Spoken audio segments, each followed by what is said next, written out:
Al via il reddito di cittadinanza che è stato presentato ieri dal Premier Conte e dal Ministro Di Maio. Ora c'è anche un sito per attingere alle informazioni necessarie. Con l'RC Card sarà possibile a partire da aprile spendere i soldi del sussidio economico. Il sito fornisce al momento solo le informazioni sia sui requisiti per ottenerlo, il calcolo e le modalità di presentazione della domanda, che diverrà operativo pienamente dal prossimo marzo. Da quella data le domande per ottenere il reddito di cittadinanza potranno essere quindi presentate anche online, in un CAF o in un ufficio postale. Ma quali pareri su tale misura decisa dal governo? Noi abbiamo sempre favorito, chiesto e quindi siamo d'accordo a occuparci della povertà.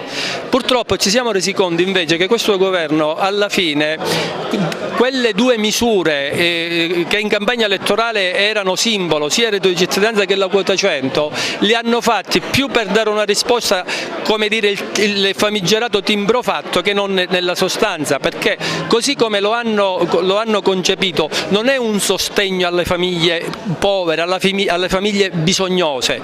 Diciamo che questo si è trasformato in un'altra cosa, cioè quello di provare a dare una risposta occupazionale, però non funziona come risposta occupazionale perché tu non hai sperimentato che non puoi offrire un lavoro tu come governo, lo offre la società, le industrie, le imprese il lavoro, quindi devi crearlo il lavoro per poi dire alla gente vai a lavorare. Invece è stato fatto un papocchio con pochi soldi, destinato a pochi, e quindi noi vorremmo che si amplia questo tipo di misura. Per esempio noi proponiamo, perché quando noi critichiamo le cose poi siamo pronti a fare anche le controproposte. Noi abbiamo avuto negli ultimi anni una misura che si occupava dei poveri, il reddito di inclusione. Ecco, bastava mettere più risorse, ampliare la platea e allora avremmo aiutato quelle famiglie, perché oggi non c'è povero solo colui che non ha nulla come reddito, oggi il povero è anche colui che lavora e all'interno di un nucleo familiare non è più nelle condizioni di